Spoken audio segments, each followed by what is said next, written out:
선사의 연불과 정토에 관한 말씀은 나홍어록에서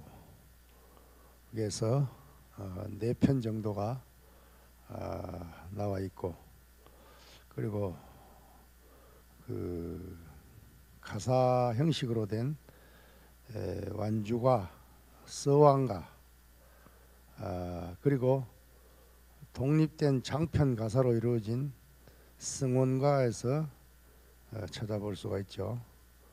먼저 나홍선사는 왜 연불을 해야 되는가에 대한 그 이유에 대해서 육도윤회의 고통을 벗어나기 위한 수행으로 부지런히 연불을 해야 된다, 이렇게 강조하고 있습니다. 물론 나홍선사 어록 전반에 걸쳐 가지고 강조되고 있는 것은 화두선입니다. 화두 공안을 참고해서 깨달음으로 나아가는 화두 참구가 나홍선사의 본령을, 수행의 본령을 차지하고 있습니다. 그러나 많은 스님들과 제가자들을 위해서 또 연불 수행의 방편을 제시하고 있는 그러한 입장이라고 말씀드릴 수가 있습니다. 전 시간에 우리가 선과 연불의 어떤 융합적인 어떤 사상에 대해서 대강 살펴봤습니다. 그 오래된 선문에서의 어떤 정토와 선과 정토의 겸수적인 가풍을 개성을 해서 그것을 고려의 백성들에게 수행 방편으로 제시한 것이 또 한 나홍선사의 연불 수행관이다, 이렇게 말을 할 수가 있습니다.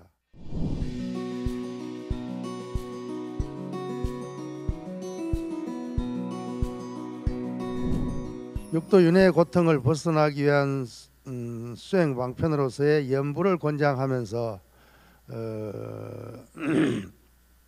개성으로 드러내고 있죠. 몇 급이나 계로이 육도를 윤회하였던가, 금생에 인간으로 태어난 것이 가장 희귀하여라. 고난오니 그대들 어서 빨리 아미타불 생각하고 부디 한가히 놀면서 좋은 기회를 놓치지 말아라. 육도에 윤회하기 어느 날에 쉴 것인가, 떨어질 곳 생각하면 실로 근심스러워라. 육도 윤회에 특히 사막도 같은데 떨어질 곳을 생각하면 실로 근심스럽다. 오직 연불에 기대어 부지런히 정진하여서 세상의 번뇌망념을 떨쳐버리고 그곳에 돌아가자. 이제 뭐 그곳이란 것은 정토, 수방 정토를 또 말할 수도 있고, 또 나홍선사가 유심정토를 동시에 설하고 있기 때문에 유심정토를 지칭하기도 하겠죠. 우리가 이제 흔히들 우리 민간에 널리 전해 내려오고 있는 이제 논언위에 연불하세 뭐 이런 말을 우리가 많이 들었죠.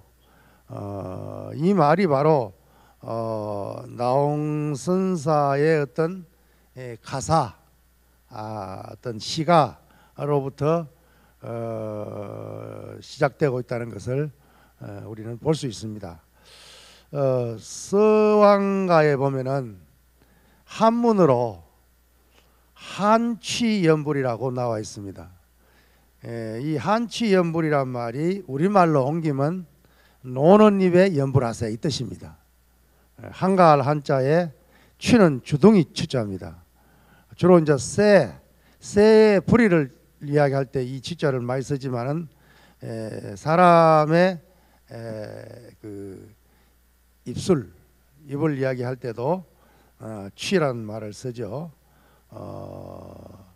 그래서 한치연불이란 표현을 하고 있는 것을 볼 때 이 말을 이제 오늘날로 옮기면은 노는 입에 연불하자, 뭐 이런 말로 표현하고 있죠. 그리고 또 그 가사 형식으로 된 성언가에 보면은 이거는 성언가는 사실 가사 형식으로 되어 있기 때문에 어떤 국문학적인 측면에서도 높이 평가되고 있는 그런 노래 가사 말인데요. 이것은 사실로 이두문자로 되어 있습니다. 이두문자는 여러분들이 아시는 것과 같이 한문의 음과 소리, 그러니까 다시 말하면 뭐요? 음은 소리죠. 소리와 뜻을 혼용해서 나타내고 있는 것이 바로 이두문자의 어떤 표현 형식인데, 거기에 보면은 아미타불 연불법은 그래놓고 옆에 한문으로 써놨다 그러죠. 아미타불 연불법, 어는 20원짜리 썼다 그러죠. 그렇죠? 그래서 요 어는 숨는다는 뜻이 있지만은 소리를 채택한 거다 그러죠. 그래서 아미타불 연불법은 온갖 일에 걸림없어. 이걸 갖다 온갖 일인데, 요즘 현대말로는 온갖 일이라고 하지만은 그 온갖 일에라고 말하지만은 이 성원가에서는 따뜻할 온자, 온천이라고 할 때 온자를 썼다 그죠? 음만 따왔다 그러죠.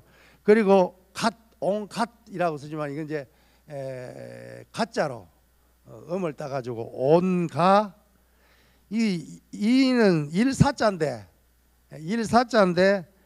뜻을 가지고 왔다 그러죠. 그렇죠.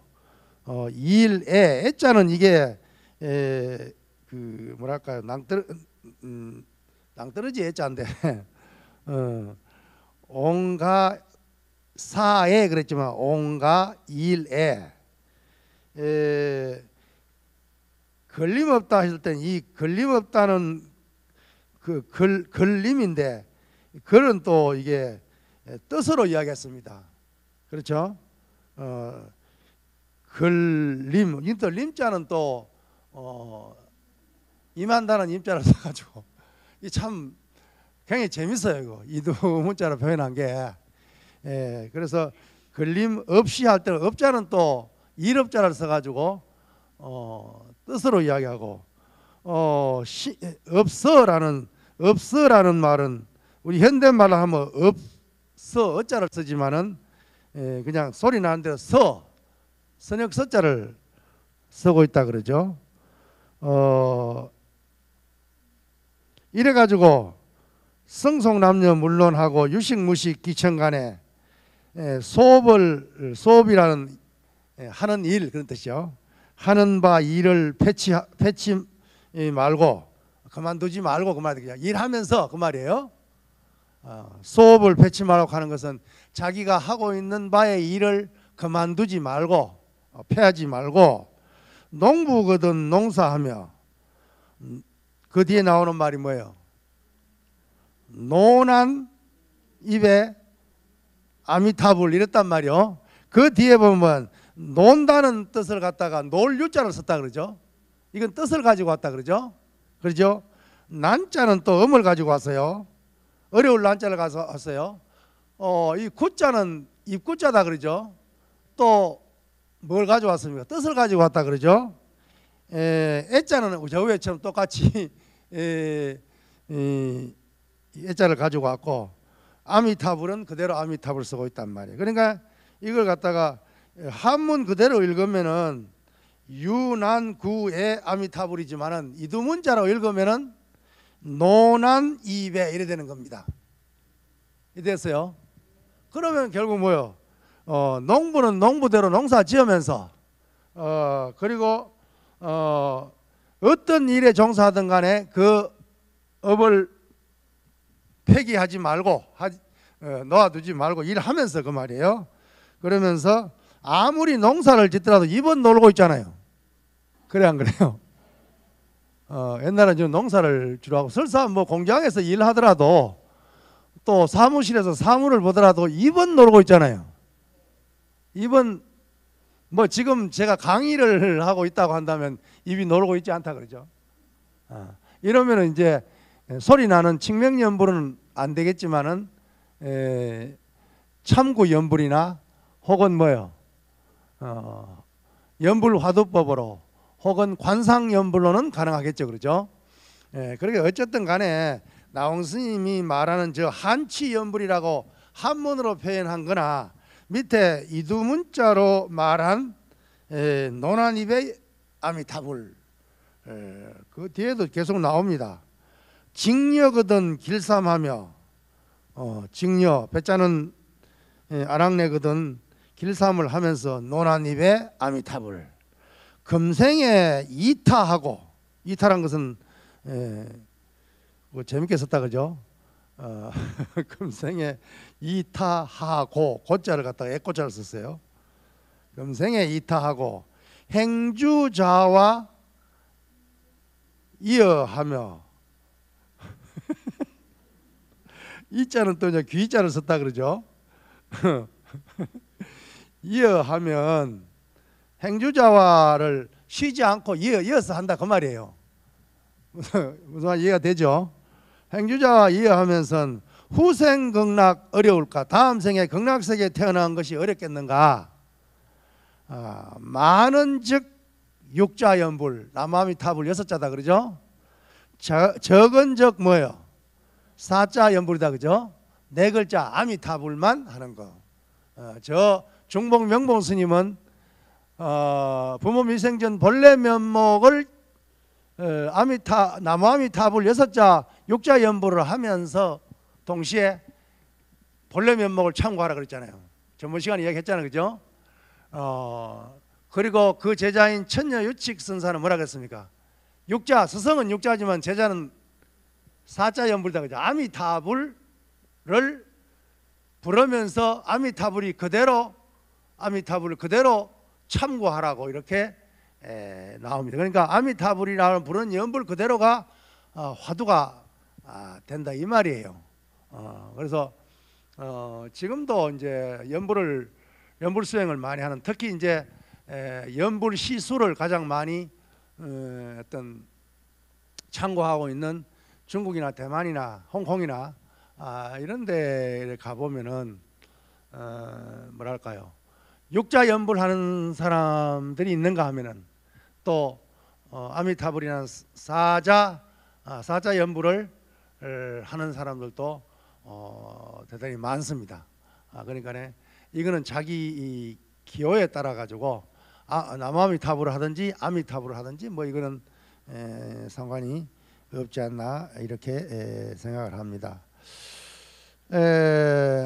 이런 걸 보면은 우리 나홍 선사께서 주창한 이 연불 수행법이 굉장히 뭐랄까요?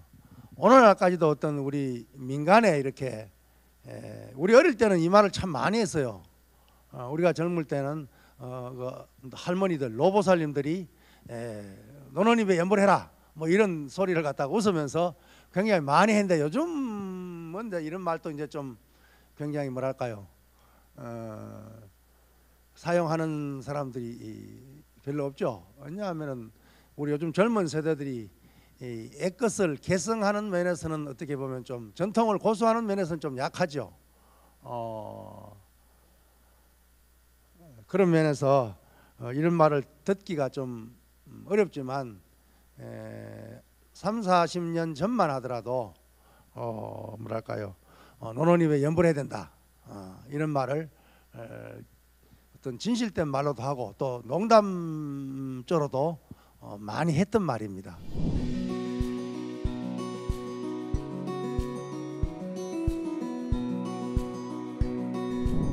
나홍 선사께서 우리 한국 불교에 미친 영향은 굉장히 많은 부분에 영향을 미치고 있지만은 특히 이 연불 부분과 행선축원 부분은 굉장히 우리 현재에도 굉장히 미치는 영향이 지대하다고 말할 수 있죠. 사실 오늘날 한국 불교의 많은 한 80% 이상의 신도들이 사실 참선 수행보다는 기도란 이름으로 연불을 많이 하죠. 그렇죠? 뭐 소원 성취라고 하는 어떤 그런 내용이 그 안에 들어가 있기 때문에 그것이 순 100%의 수행법이다라고는 말하긴 좀 뭐하지만은 소원 성취를 위해 가지고 연불을 하고, 또 스님들은 그 소원 성취를 시켜주기 위해서 이제 또 이제 기도비를 받았으니까 우리 저 부전 스님 같은 분은 또 어떻게 보면은 좋은 넓은 뜻으로는 이제 자기 수행과 아울러서 사시마지를 올리고 또 관음 정건을 하고 지장 정건을 하고 때로는 아미타불 정건을 하고 나반존자 정건을 하고 뭐 여러 가지의 어떤 불명호를 부르면서 연불을 하죠. 그런데 그것조차도 우리는 뭐 사시기도, 뭐 사시마지 이렇게 말을 합니다만은 뭐 백일기도, 뭐 371기도, 무슨 기도, 뭐 예를 들어서 정초기도, 뭐 이런 것들이 대부분이 그 내용은 연불인데, 그렇죠? 연불인데 실제는 기도라는 이름을 갖다 붙이는 걸 봤을 때에 이것이 순수한 수행법으로 전성되었다기보다는 뭐예요? 어떤 중생의 욕구를 어떤 충족 혹은 충족시켜주는 불보살님의 가피를 받아가지고 그 가피로 인해서 중생의 어떤 고통을 해소해 나가는, 소원 성취해 나가는 이런 입장에서의 어떤 연불이 전성되어 왔다고 말을 할 수 있습니다. 그런데 그렇다 하더라도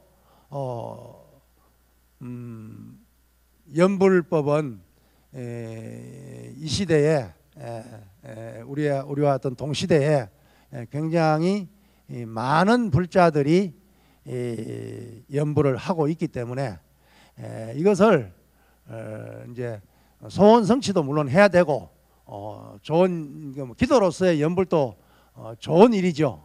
그런 방편을 통해 가지고 또 나름대로 어떤 자기의 어떤 소원을, 욕망을 성취하려고 하는 그런 자세도 뭐 결코 나쁜 건 아니죠. 그렇지만 순수한 수행의 측면에서 본다면은 어떤 기도 성취, 소원 성취의 연불도 중요하지만 더욱 중요한 것은 연불을 통해서 연불 삼매에 들어가서 견불, 관세음보살을 칭견하고 아미타불을 칭견해 가지고 성불의 길로, 해탈의 길로 나아가는 것이 더욱더 연불 수행의 어떤 본령이 아닌가, 이렇게 생각을 해봅니다. 그러니까 나홍 스님이 그러한 면에서 나홍 스님께서 노는 입에 연불하세 라고 하는 이런 서민적인, 굉장히 그 말 자체가 좀 굉장히 뭐랄까요, 생사해탈하고 어떤 도노점수적인, 아니면 도노점수적인 어떤 그런 어떤 생사해탈로 바로 나아가고자 하는 그런 어떤 수행자적인 입장보다는 일반 서민들에게 또 스님들 가운데서도 그야말로 곧바로 깨달음으로 나아간다기보다도 업장소멸이라든가 이런 걸 통해 가지고 어떤 연불삼매를 통해 가지고 그 성불의 길로 나아가려고 하는 그런 사람, 그런 스님들까지라도 포함해서 나홍 스님께서 이렇게 연불수행법을 방편으로 제시했다, 이렇게 말씀을 드릴 수가 있겠습니다. 우리가 아침에 하고 있는 원하세서 생생처 거기로부터 시작되는 그래가지고 필경무불 급중생 하고 난 뒤에 중요한 내용은 거기까지입니다. 거기까지가 나홍 스님의 어록에는 발언이라고 그렇게 이제 되어 있지만은 그것이 어느 순간에 나홍 스님도 아마 그런 뜻으로 했을 겁니다. 이것이 행선축언이라는 이름으로 지금까지 전승이 되고 있습니다. 행선축이라는 말 자체를 우리가 음미해 보면은 행이란 행할 행자고 선은 참선 선자입니다. 그러면 뭐예요? 참선을 행하는 납자들이 참선을 하기 전이나 참선을 하고 난 뒤에 발언을 하는 축언이 바로 서원을 하고 발언을 하는 것이 행선축언입니다. 우리가 익히 잘 알고 있듯이 선방에서 결제철에 안거를 할 때는 사실 선방에서 조석으로 칠정내 애부를 거의 드리지 않습니다.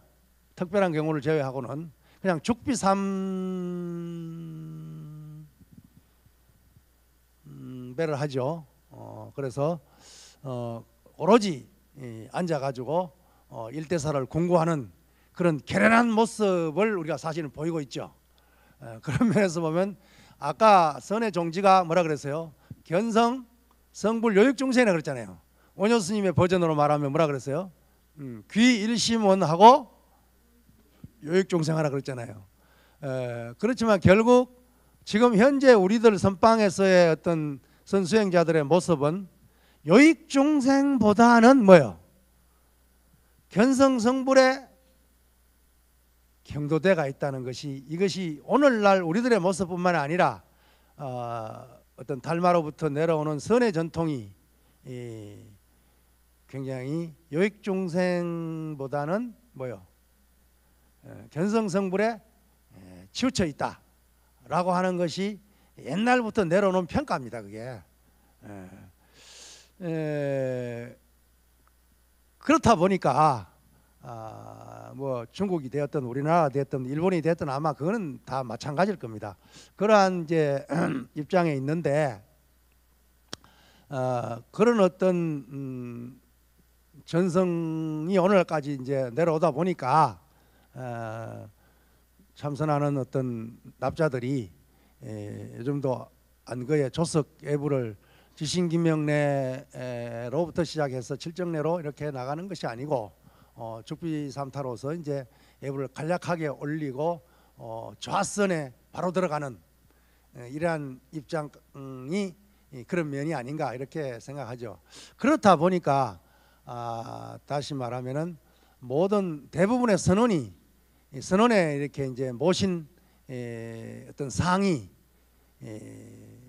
서가모니 부처님의 고행상을 모시거나 그렇죠. 선방에 이렇게 그 불단에 모신 그 상이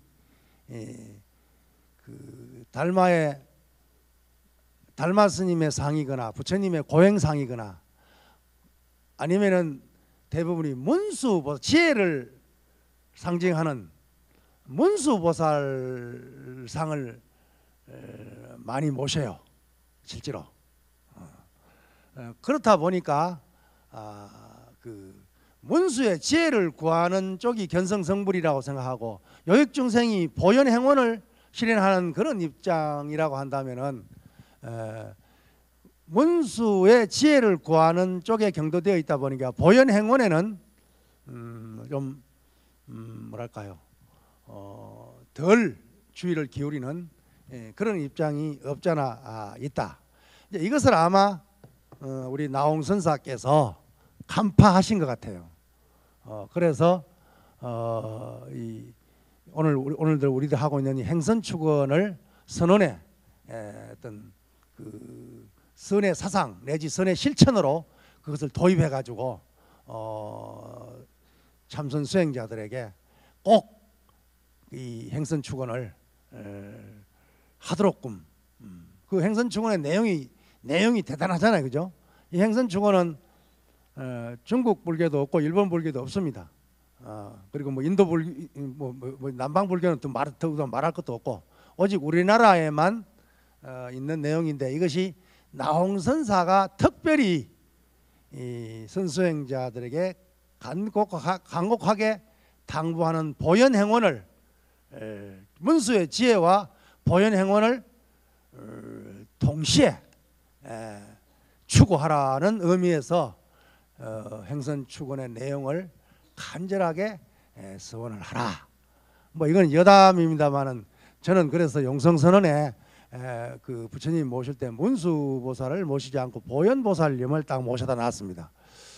그래도 나홍 스님의 은혜를 생각하면서 그 은혜의 1000분의 1, 10,000분이라도 한번 갚아볼까 싶어가지고 어차피 뭐 문수보살을 모시나 보현보살을 모시나 돈은 똑같으니까 불상을 조성할 때 돈은 똑같으니까 다만 모습이 조금 다르니까 그래서 내가 특별히 그 불모 선생에게 우리 선방에는 수자 스님들이 문수의 지혜를 구하는 것도 그건 당연한 거니까 그와 동시에 보현의 행원을 좀 지혜와 자비를 동시에 어떤 양수레바퀴를 굴려야 되지 않겠는가 이렇게 생각하고 제가 애초에 그냥 부처님 그 상을 모실 때 보현보살님 상을 딱 모셔납니다. 이거는 절대로 자랑이 아닙니다.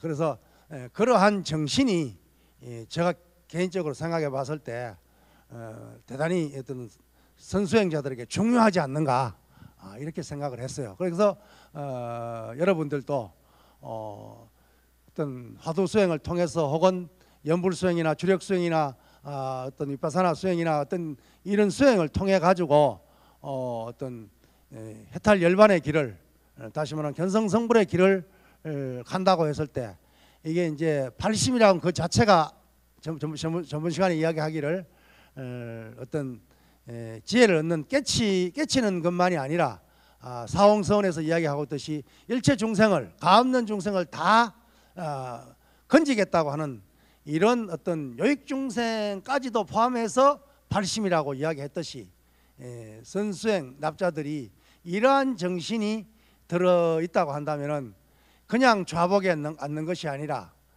이 좌복에 앉는 나의 모습이 있기까지 이렇게 내가 이렇게 수행하기까지의 그 많은 은혜 중생의 은혜를 갚는 중생회양이 내 수행으로서 좌복에 앉는 이 좌선 수행으로서 바로 중생회양이 되어질 수 있는 그러한 정신이 될 수 있다고 한다면은 그냥 달랑 내가 좌복에 앉아가 편안히 화두 들고 연불하는 그러한 어떤 행태뿐만 아니라 좌복 밑에 중생의 고통과 중생의 회한과 중생의 어떤 소원과 중생의 어떤 간절한 바램과 희망을 좌복에 떡 깔고서 그 바탕 위에서 내가 화두를 공부하고 연불 삼매에 들어가고 이렇게 해야 그것이 문수의 지혜와 보현의 행원을 동시에 어떤 실천해 나가는 그런 발심납자가 아닌가 이러한 어떤 정신이 바로 나홍선사의 어떤 행선축원 혹은 뭐 이 노란입의 연불하사란 이런 것뿐만 아니라 앞에서 말한 어떤 화두수행에 절절히 배어 있는 그러한 내용이다 이렇게 말씀을 드리고 또 나홍선님의 어록에 보면은 영가법문을 대단히 많이 합니다. 다른 선사들의 어록에는 거의 찾아볼 수 없는 영가를 천도하는 그 소참법문이 짤막짤막한 영가법어가 굉장히 많이 수록되어 있는 걸 봤을 때 이 나홍 스님이 선사지만 굉장히 뭐랄까요 중생 구제에 독특한 어떤 그런 관심을 보이고 있지 않나.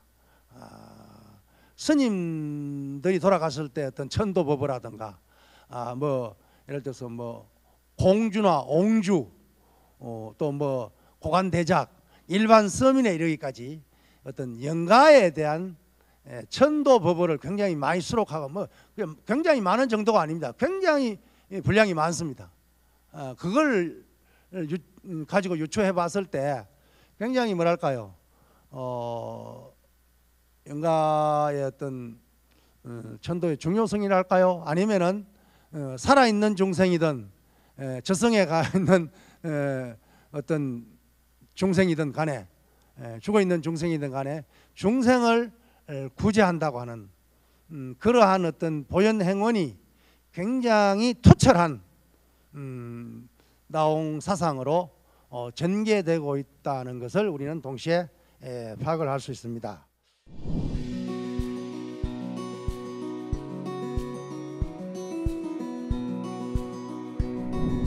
어록에 수록된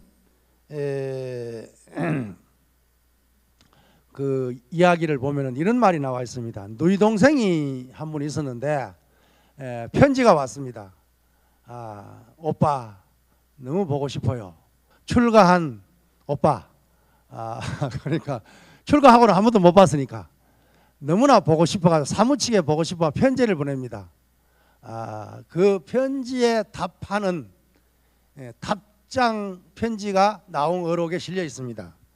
옛날에는 우리가 갓출가할 때만 하더라도 한번 출가하면 그냥 그걸로 그냥 집이 빠이빠이 안녕이었는데 승과 속이 굉장히 가까워져 가지고 옛날처럼 한번 출가를 하면 다시는 뒤돌아보지 않는 속가의 정을 멀리하고 단정이라 단정 그러죠.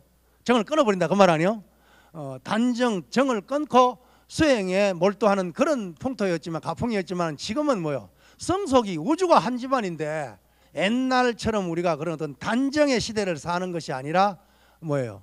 어떤 함께하는 더불어 하는 그런 시대를 살고 있기 때문에 이 말이 꼭 맞지는 않겠지만은 이 나홍 스님의 이 말씀이 출가인의 어떤 속가에 대한 정을 그렇다고 우리가 뭐 속가에 있는 어떤 뭐 부모님을 가까이 모시고 있다 하더라도 어떤 속정으로 모시는 것은 아니니까 어떻게 부모 형제를 갖다가 불법으로 회양해야 되는가라는 그 어떤 문제를 나홍 스님이 어떤 절절하게 표현하고 있습니다. 그래서 그 부분을 한번 음미해 보는 것도 대단히 좋은 일이다. 이렇게 생각이 됩니다. 한번 이 나홍 스님의 누이 동생에게 보는 편지 답서를 한번 읽어봐 주세요. 나는 출가한 이후로 해도 달도 생각하지 않고 지난이도 먼이도 생각하지 않으며 오직 도만을 생각하여 왔다. 인의 도에는 친정과 애심이 있을 수 있지만 불도에서는 조금만 있어도 큰 잘못이다. 이 뜻을 알아 만나겠다는 마음을 아주 끊어버려라. 하루 24시간 옷 입고 밥 먹고 말하고 대화하는 등 어디서 무엇을 하든지 항상 아미타불을 염하라. 염불에 의해서 오고 염불에 의해서 가고 염불을 지니고 가고 염불을 지니고 와서 저절로 염불이 끊어지지 않는 자리에 도달한다면 나는 기다리는 마음에서 벗어날 뿐만 아니라 육도에서 헤매는 고통을 면할 수 있을 것이다. 간절히 부탁하여 개송으로 말하겠다. 아미타불이 어느 곳에 계시는가 마음속에 깊이 새겨 절대로 잊지 말라. 생각하고 생각다에 무념처에 이른다면 육문에서 항상 자금새 광명 빛나리라. 요 내용이 잘 읽었습니다. 요 내용이 바로 나홍 선사께서 간절히 보고 싶어하는 누이 동생의 편지에 답장으로 보낸 내용입니다. 여기에 이제 두 가지 위에 단락과 아래 단락을 나누어서 보면 위에 단락에서는 뭐예요? 내가 출가한 이후로 오로지 불도에 전념해서 어떤 인정 여기서 뭐라 그랬습니까? 친정과 애심이라 그랬다 그죠? 친하게 하는 정과 그리고 사랑하는 마음 애정을 이야기하겠다 그죠? 이 애정을 둘이 합하면 애정이죠. 애정을 이것은 일반 세속에서는 애정을 인이도라고 하는 입장에서는 그렇죠. 인이도라고 하는 것은 육아를 말하겠지 그죠? 육아에서는 이 애정을 중요하게 생각하지만 그러나 불도 부처님 법에서는 이것이 애정을 쓰는 것은 굉장히 어긋나는 일이다. 그러니 내가 이런 뜻을 가지고 있으니 너는 알아가지고 오빠를 만나겠다는 그런 어떤 생각을 하지 마라 라고 단정의 어떤 표현을 하고 있습니다. 그러면서도 동시에 뭐예요? 24시간 옷 입고 밥 먹고 말하고 또 어디서 무엇을 하든지 항상 뭐예요? 행주자와 어묵동정 간에 아미타불을 염하라 라고 염불을 권하고 있다 그러죠. 그렇죠? 그 대목 중에 가장 중요한 대목은 뭐예요? 대목은 염불을 지니고 가고 염불을 지니고 와서 저절로 염불이 끊어지지 않는 자리에 도달하라라고 이야기하고 있다 그죠? 여기서 중요한 말이 저절로입니다. 저절로. 그러니까 우리는 보통 염불을 할 때 어떻게 합니까? 의도를 가지고 한다 그러죠. 내가 염불을 해야 되겠다. 혹은 내가 염불을 몇 독을 해야 되겠다. 내가 몇 시간을 해야 되겠다라고 하는 의도를 가지고 염불을 하잖아요, 그죠? 그래서 내가 몇 시간을 하겠다. 며칠을 하겠다. 이런 식으로 이제 의도를 가지고 염불을 시작하지만 그러나 이것이 있게 되면은 나중에 가면 뭐예요? 저절로 염불이 되어지는, 내가 의도를 갖지 않더라도 저절로 염불이 될 때까지 해라 그 말입니다. 이것은 염불수행법에서 대단히 중요한 어떤 과정을 설명하고 있는 거예요. 처음에는 의도적으로 한다 그러죠. 그런데 의도적으로 하다가 보면 나중에는 뭐예요? 저절로 되는 염불의 단계가 온다는 거예요. 그런데 그 다음 단계가 뭐냐 하면은 다른 어떤 정토법에서 이야기하는 걸 보면 저절로 염불이 되고 그 다음 단계가 내가 염불하지 않아도 저절로 하는 것도 내가 하는 건 내가 하는 거다 그러죠. 내가 의도로 하는 것도 내가 하는 거고 내가 의도하지 않아도 저절로 염불이 나오는 것도 내가 하는 겁니다. 그러나 그 다음 단계는 내가 염불하지 않아도 다른 이가 염불하는 단계가 온다 그래요. 이해가 됩니까? 이해가 돼요, 안 돼요? 예를 들어서 여러분들이 이제 법당에서 나무아미타불을 불렀단 말이야. 그럼 처음에는 의도적으로 하겠죠. 나중에 부르다 보면 저절로 막 입에서 그냥 앉으나 서나 오나 가나 그냥 저절로 염불이 되는 그런 때가 오고, 그 다음을 넘어서면 내가 입 딱 다물고 생각도 하지 않는데 법당에 있는 등상불이 염불하고 걸려있는 등이 염불하고 기둥이 염불하고 집이 염불하고 꽃이 염불하고 산이 염불하고 강이 염불하고 날아가는 새가 염불하고 떠가는 구름이 염불하고 흘러가는 개울물이 염불할 때가 온다 그 말이에요. 그게 세 번째 단계예요. 요렇게 요 단계가 넘어서면은 머지않아 곧바로 아미타불을 혹은 관세음보살을 칭견하게 될 것이다, 견불하게 될 것이다, 이렇게 이야기를 하죠. 그래서 여기서는 자장이 아니라 나홍 스님께서 저절로 염불이란 말로서 두 번째 단계를 얘기하고 있죠. 그리고 이제 아주 이제 우리가 널리 알려진, 스님들은 누구나 다 알고 있는 이 나홍 스님의 누이에게 준 개송, 그러죠. 아미타불 제하방이라고 하고 있다 그러죠. 이것은 아미타불 제하방이라고 하는 것은 염불선 혹은 선정겸수에 있어 가지고 대단한 어떤 위치를 차지하고 있는 개송입니다. 이게 그러니까 이게 아미타불이 어느 곳에 계시는가? 서방정토에, 순수정토에서는 서방정토에 계신다 그러고, 또 우리 이 선가에서는 자성미타를 이야기하고 있다 그러죠. 유심정토 자성미타, 그러니까 내 자성 그대로가 아미타불이라고 그렇게 주장한단 말이야. 아무리 서방에 계신다 하더라도 내가 직접 칭견한 것이 아니고, 아무리 자성이 미타라 하더라도 내가 그 자성 미타를 갖다 깨친 것도, 자성을 깨친 것도 아니고 자성 미타를 칭견한 것도 아니란 말이지. 그러니까 일체 생각을 다 놓고 선에서 이야기하는 것처럼 오직 모른다는 입장에서 아미타불을 부르면서 동시에 뭐예요? 참구 염불을 지금 제시하고 있는 겁니다. 사실 아미타불이 어디에 계시는가? 제하방, 제하방이라고 어디에 계시는가? 어디에 있는가? 라고 하는 참구연불의 어떤 방법을 제시하고 있다. 이렇게 말을 할 수가 있습니다. 마음속에 깊이 새겨서 절대로 잊지 마라 라는 것은, 이것은 참구연불로서의 하나의 전형을 이야기하고 있죠. 착덕심두 절망망이라 하는 것이 바로 그 말이란 말이야.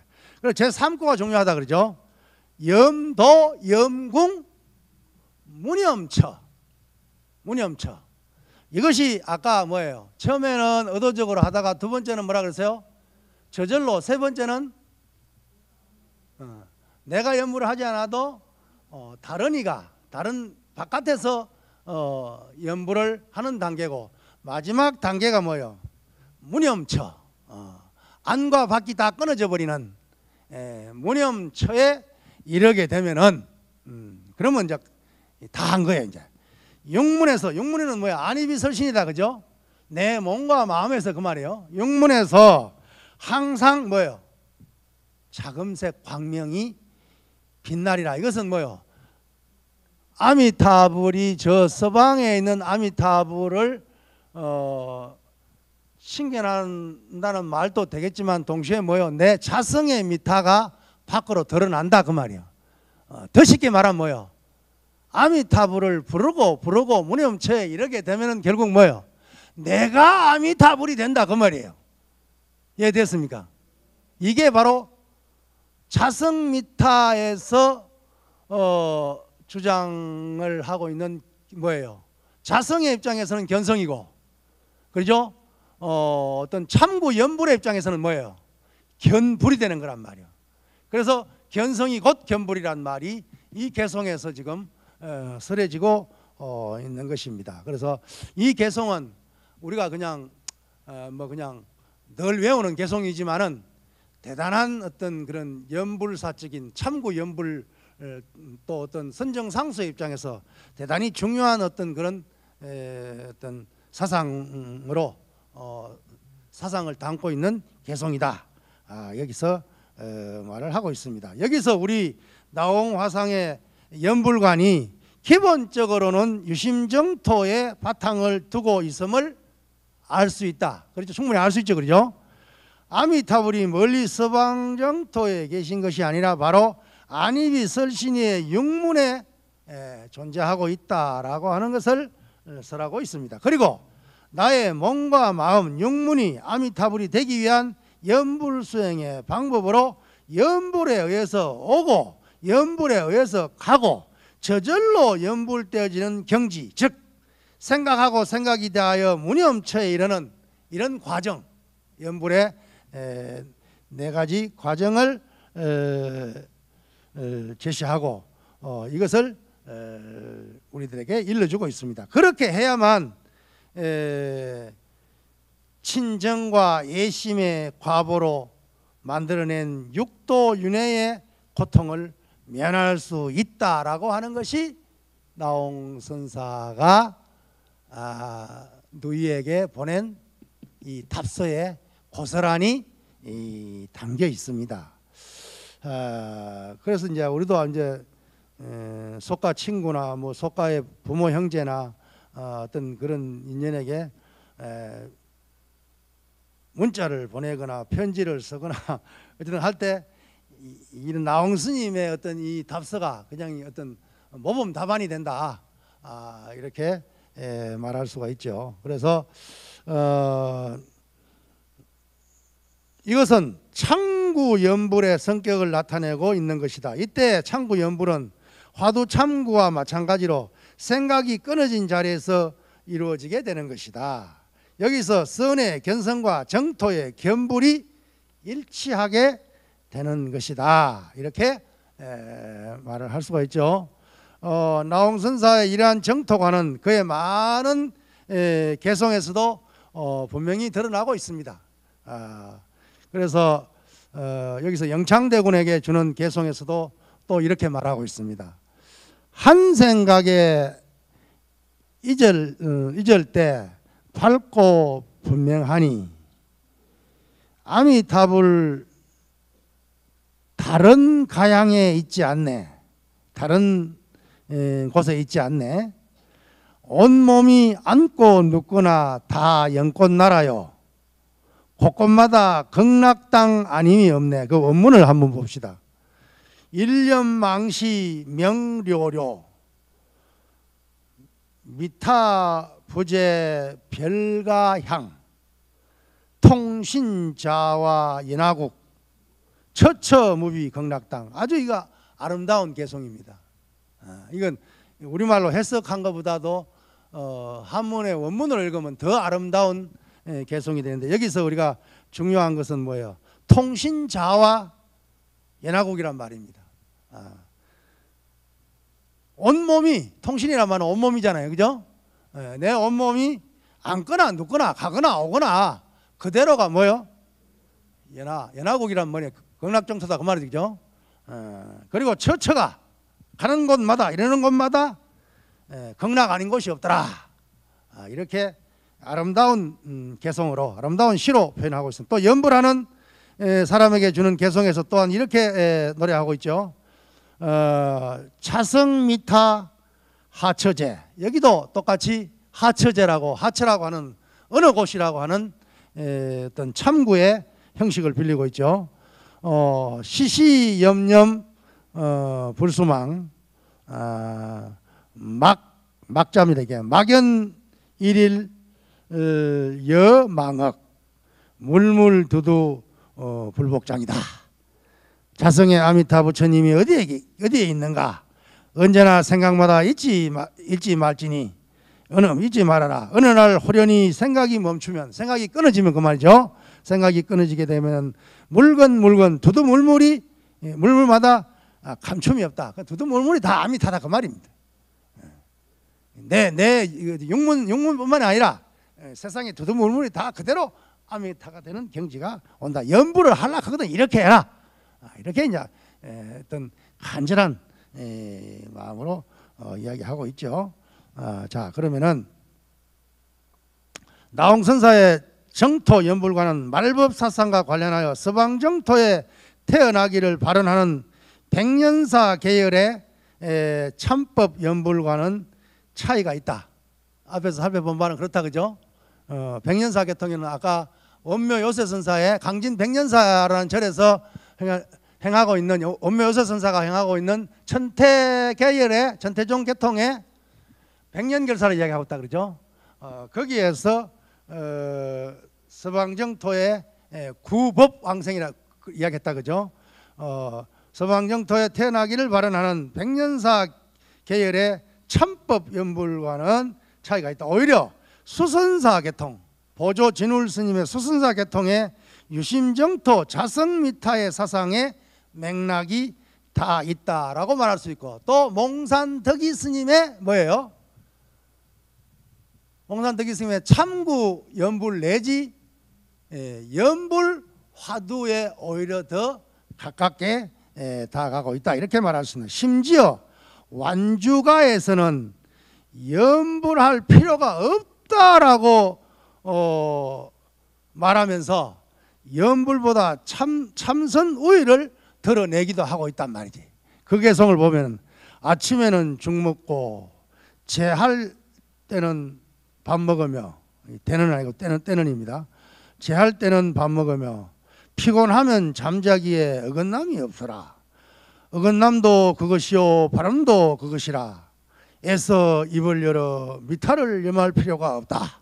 또 완주가에서는 또 이렇게 말하고도 있습니다. 그러니까 사람의 건기에 따라 그냥 상근, 중근, 하근에게 골고루 맞추어서 어떤 수행법을 제시하고 있는 나홍스님의 자상함을 또한 볼 수가 있죠.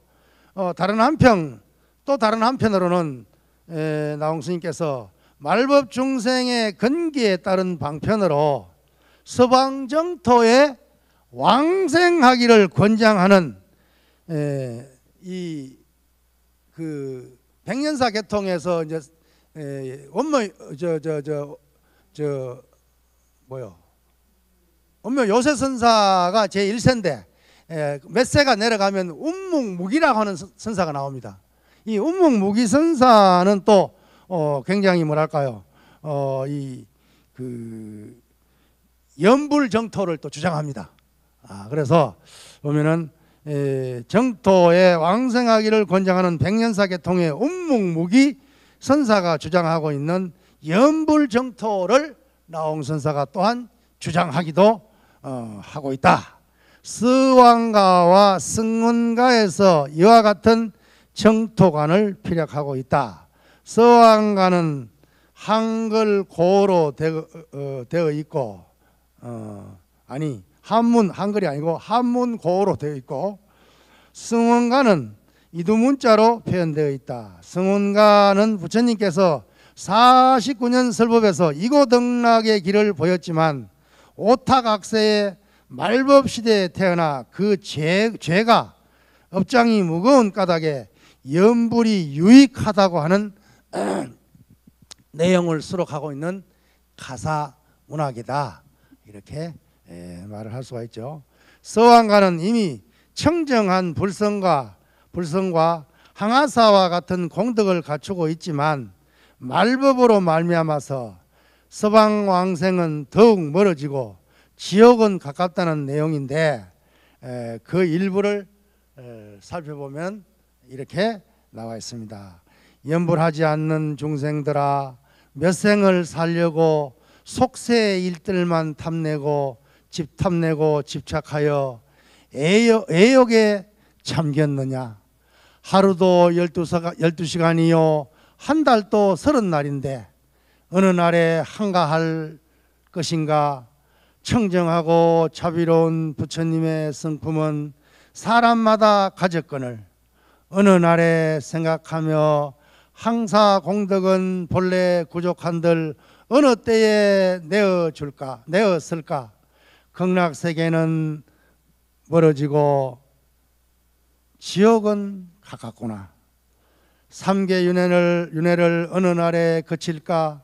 잠깐 동안을 생각하고 마음을 깨쳐먹고 태허를 생각하니, 태허공을 생각하니 산은 첩첩이고 물은 졸졸 흐르고 바람은 쓸쓸하게 불고 꽃은 밝고 소나무와 대나무는 떨어지는 화장바다를 건너 저 극락세계에 들어가니 칠보 금지에 칠보망을 들렀으니 구경하기 더욱 좋네. 구법연대의 연불소리 자자하고 푸른학과 흰학과 앵무새와 공작새 금빛 봉황새와 푸른빛 봉황새가 하는 것은 연불이다. 봉황새가 노래하는 것은 연불이다. 맑은 바람이 불어오니 연불소리 아련히 들려오네. 아 슬프도다. 우리도 인간에 나왔다가 연불 말고 의할까. 이렇게 아주 간절하게, 제가 감정이 좀 실렸나요?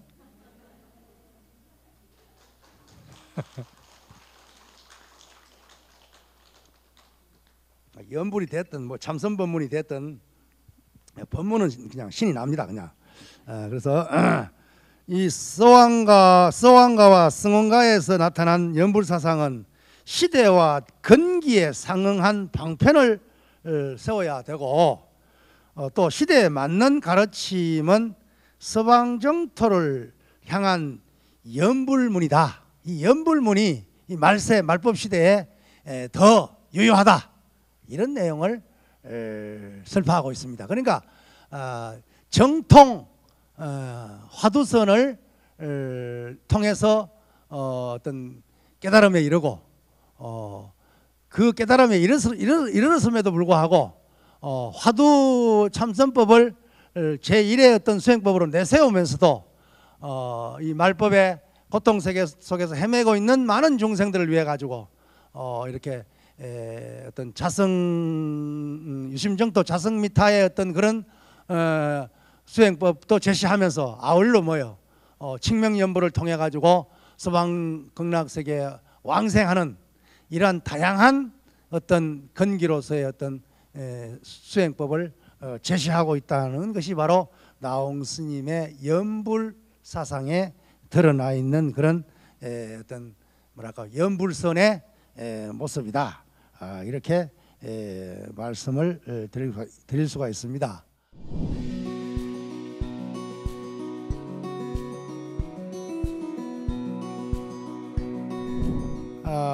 그리고 마지막으로 백납가에 나와 있는 개송 하나와 그리고 오도송으로 전해 내려오고 있는 어떤 나홍 선사 오도송 속에 어떤 깃들어 있는 나홍 선사의 어떤 수행과 깨달음의 가풍을 한번 음미해 보는 것으로서 가늠해 보도록 하겠습니다. 백낙가에 이런 말이 나와 있죠. 이익도 구하지 않고 명성도 구하지 않아 누더기 납성 가슴 비었거늘. 가슴 비었다 그것은 텅 빈 공을 채우겠다 그 말이죠. 비었거니 무슨 생각이 있겠느냐, 무슨 번뇌망념이 있겠느냐, 무슨 근심 걱정이 있겠는가. 바로 하나의 생에 바로 하나로 살아온 한평생 그 말이죠. 어디를 가나 풍족하다, 만족하다. 그러니 다만 이 한맛으로 남은 생을 보내리다.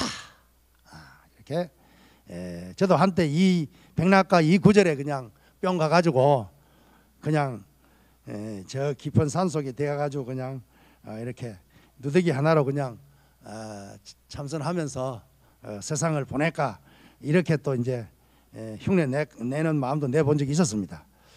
그리고 오도송으로 전해지는 이 어떤 수정 가풍을 한번 살펴보면은 허공을 쳐부수어 뼈를 꺼내고 허공이 아무리 쳐부수어도 무슨 허공을 어떻게 쳐볼 수 있으시며 설사 쳐볼 수 있다 하더라도 어떻게 허공에 뼈를 추려낼 수가 있겠습니까? 그러나 나홍 스님의 기상은 뭐예요?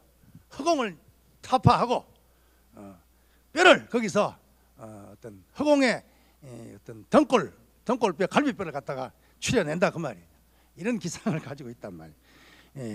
번쩍이는 번갯불 속에 토굴을 짓나니 뭐 종로로 5년만 하면 토굴 생각하고 있다 그러죠. 그렇잖아요. 좀 그런 시대라 그냥 지금 삼위성들도 지금 뭐 아이고 나중에 토굴 어떻게 할 건가. 우리 기본선언의 기본생들도 보면 그냥 지대방에 가면 토굴 이야기하고 있어 그냥. 근데 그 토굴을 짓때 나홍 스님 같은 토굴을 지어라 그 말이지. 그렇죠?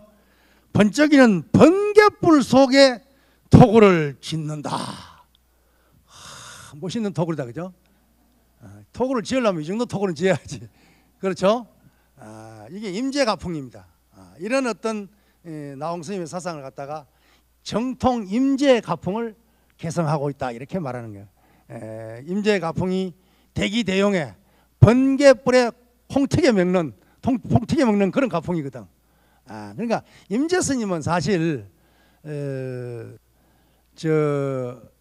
누구요? 스승이 누구죠? 황벽희운 선사다 그러죠. 황벽희운 선사는 출가는 저 남쪽에 있는 복건성에서 출가를 했지만 거기도 황벽사라는 절이 있어요. 황벽산이라는 산이 있어요. 거기 출가를 했어요. 출가를 했는데 그 행화를 주로 한 데는 저 강서성에 있는 우리가 내년에 이제 참배할 그 황벽사라는 절에서 오랫동안 수행하고 교화를 폈단 말이에요. 그래서 고향에 있는 황벽산을 그리워하면서 당신의 그 어떤 계산한 산 이름을 갖다 황벽산이라고 짓고 절 이름을 갖다가 또 황벽사라고 지었단 말이에요. 그래서 당신이 호가 황벽이란 말이에요. 황벽희운 선사니까.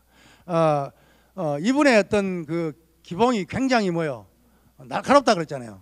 그래 임재 스님이 그 문화에서 공부를 했잖아요. 공부를 하다가 3번 참문하고 참문할 때마다 몇 방석 맞았다 그랬어요. 3번 참문을 했는데 거기서 황벽 문화에서 임재 스님이 오랫동안 몇 년 참선을 하다가 옆에 있는 그 목주 스님이 야, 니 그래 있지 말고 저 조열 스님 방에 들어가가지고 방경 스님 방에 들어가가지고 좀 참문 좀 해라.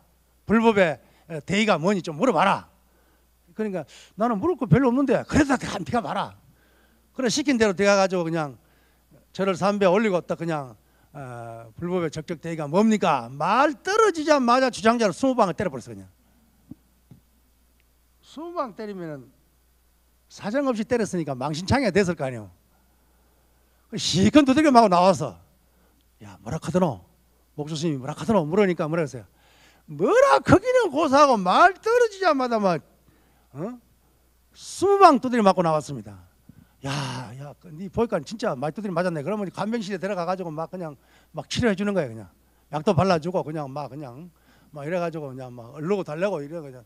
그래가지고 상처가 나을만 하니까 야, 니 그래가 한 번 들어가 두드려 맞고 나와 그만둬도 되겠나? 한 번 더 들어가 봐라. 이래가지고 또 들어갔단 말이야. 들어가서 또 물은 거야. 불법의 어떤 여기는 가르침이 뭡니까? 불법의 적격대가 뭡니까? 딱 물으니까 이 자식이 뭐 쓸데없는 소리 하면서 또 몽둥이로 그냥 주장자로 또 20방을 때려버렸어. 또 그냥 20방 두드려 맞고 나왔단 말이야. 나오니까 또 목주스님이 뭐라 하더노? 에이 스님 말도 마세요. 말 떨어지면 또 20방 맞았습니다. 아 그렇네. 진짜 많이 맞았네. 그것도 약을 발라주고 간병실에서 극진하게 치료해준다. 또 상처가 다 나을 만하니까 야 그래도 사람이 태어나 상세파라 아이가. 한 번 더 들어가서 물어봐라. 이번에는 여기란 말씀해 줄 것이다. 이미 목조 스님하고 황벽 스님하고 다 짠 거요. 있을만한 놈이 있으니까 호되게 단련을 시켜야 됩니다. 이렇게 다 짠 거라. 그리고 다시 들어가 가지고 또 묻자마자 또 20방 맞아버렸어. 도합이 몇 방입니까? 60방을 두드려 맞은 거예요. 이렇게 간절하게 법을 구하려고 하는 요즘 같으면 뭐예요? 선배 어떤 뭐 스님이나 은사 스님이나 아니면 선지식 되는 스님이 한 방만 두들겨 패도 그냥 경찰서 신고할 거야 아마. 그건 간절함이 없어. 그렇다고 뭐 요즘 민주사회에서 몽둥이 들고 설치는 것도 뭐 안 맞는 말이긴 하지만 이게 옛날 선사들이 왜 할이란 것은 뭐 언어 폭력이잖아, 그죠? 보암 지대니까 요즘 말하면 언어 폭력이란 말이요. 그 다음에 덕산방은 뭐예요? 이거는 제대로 된 폭력이잖아요. 그래 안 그래요? 요즘에 언어로 쓰면 그렇단 말이요. 그런데 왜 종문에 임재할 덕산방이 미덕처럼 전해오고 있느냐 말이요. 그 두 스님뿐만이 아니요. 옛날 그 어떤 달마 문화의 선사들은 굉장히 기봉이 기민하고 그냥 날카롭고 그냥 요즘 말로 하면 무지막지해요 그냥. 그래서 선종사를 쭉 훑어보면서 생각하기를 왜 옛날 선사들은 이 뭐랄까요 좀 다정하게 좀 자비롭게 이렇게 제자들을 접인하지 않았을까. 유독 임재종과 운문종만이 그래요. 조동종은 굉장히 선비 모습을 띱니다. 굉장히 조동종은 선비처럼 아주 뭐랄까요 샤프합니다. 젠틀합니다. 그런데 또 유양종은 아버지가 아들 잃어버리면 아무개야 그러면 예 아버님 이리 오너라 예 돼가지고 아들이 아버지에게 안마해주는 그런 훈훈한 가풍입니다. 유양종은 또 그래. 또 운문종은 운문천자란 말이 있듯이 천자가 황제가 명령을 내려서 전 강토를 갖다가 그냥 하나로 통일해내는 그런 기풍입니다.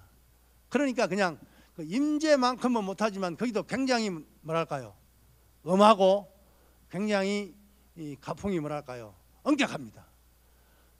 대신에 마지막에 형성된 법안종은 법안문익과 천태덕소와 아까 이야기했던 영명연수 이런 어떤 법안종은 굉장히 또 뭐랄까 부드럽습니다.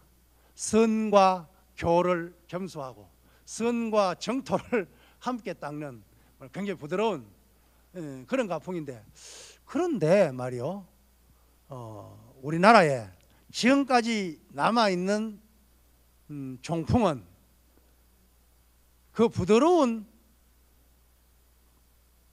종풍은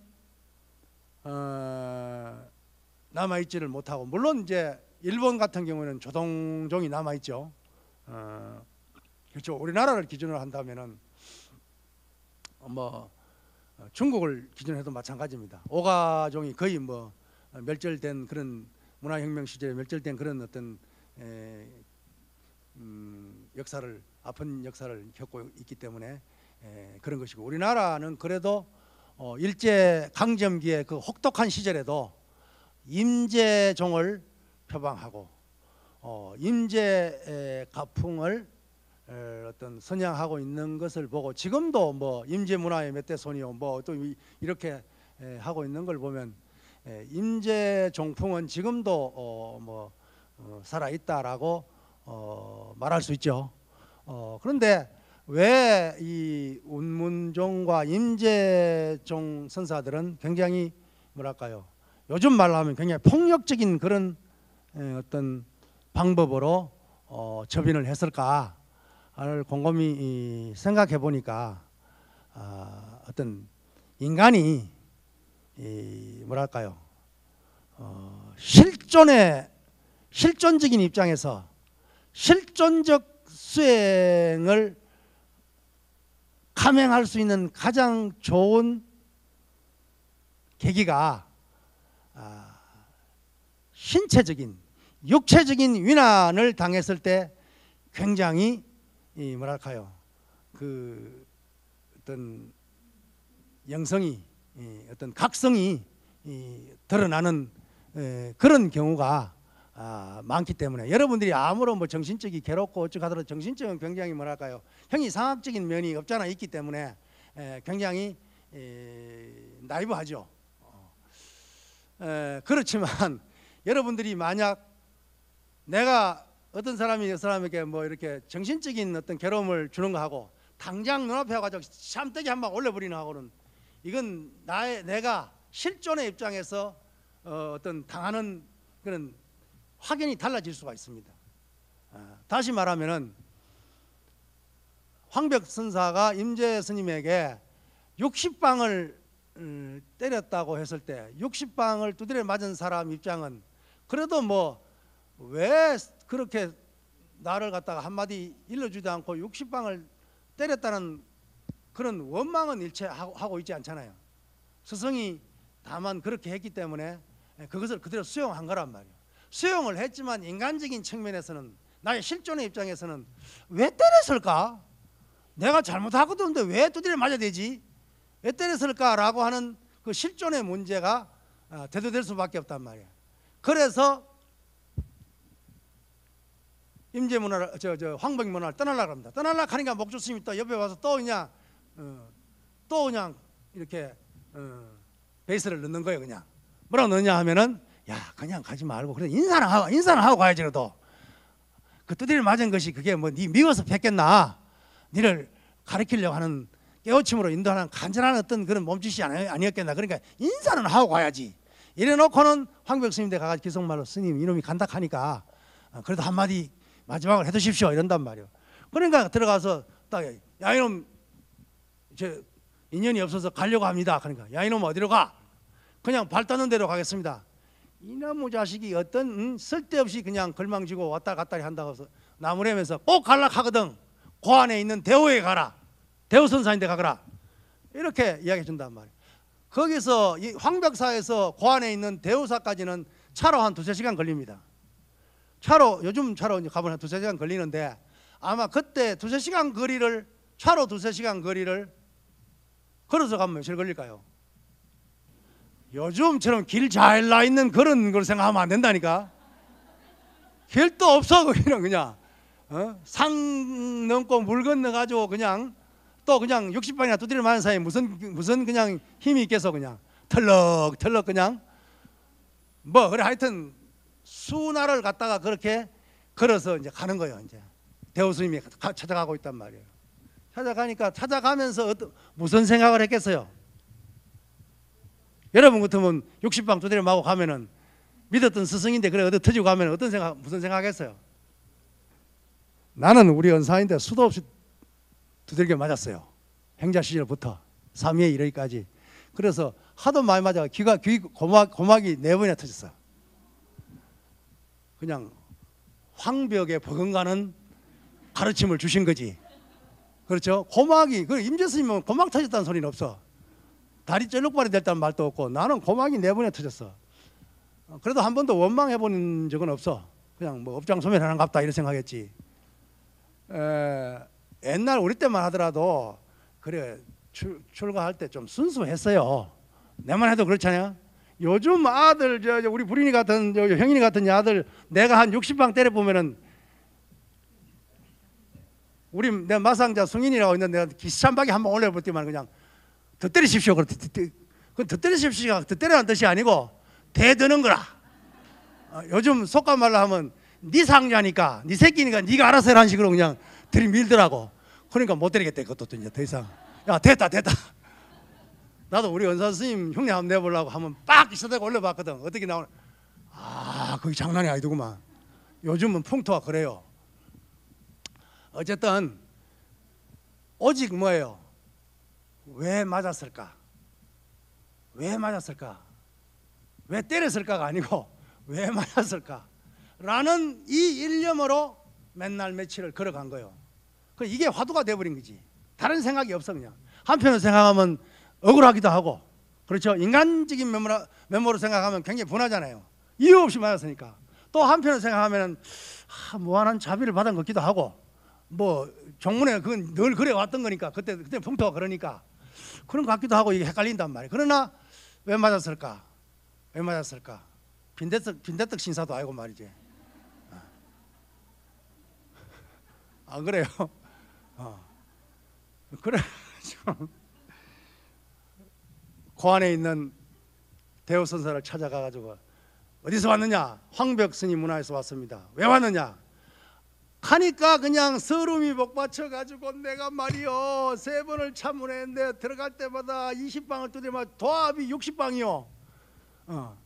이래 막 그냥 구구절절히 일러 바치니까 그 시가 대우 스님이 하는 말이 걸작이잖아. 야 이놈아, 어디 와서 설레발을 치느냐? 요즘 말로 뭐 대우 스님은 설레발의 말을 썼겠어요. 설레발을 치느냐? 임재 스님이 그렇게 대자비로 그렇게 3번이나 간절하게 일러줬건만은 이놈이 어디 와서 잠꼬대를 헛소리를 하고 있느냐라고 그냥 맥살을 꽉 잡고 흔들면서 팍 밀쳐버린단 말이에요. 이 순간에 임재가 활연되어 한단 말이에요. 그러니까 고안의 대우선사도 굉장히 뭐예요? 폭력적이잖아요. 그렇죠? 그리고 그 스승인 뭐예요? 황벽은 말할 것도 없잖아요.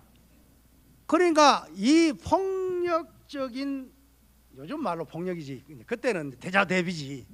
대자대비로 일러준 그 가르침에 의해서 임재선사가 그냥 그 전에 이제 오래 참선을 한 경력이 있고 또 임재스님의 어떤 가르침을 입어가지고 오직 그냥 화두 일념으로 어떤 걸어간 맨날 며칠의 어떤 참고의 경력이 있고 또 그 대우 스님의 어떤 간절한 어떤 그런 가르침으로 해서 그냥 확 열려버렸단 말이야. 열리고 난 뒤에 딱 하는 말이 임재 황벽의 불법이 뭐 별것 아니구나. 요즘 말로 옮기면 그래 이제.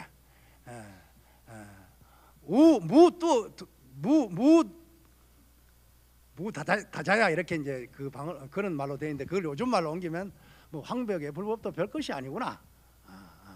다른 좋은 말로 긍정적인 말로 옮기면 황법의 불법이 이렇게 평범하구나.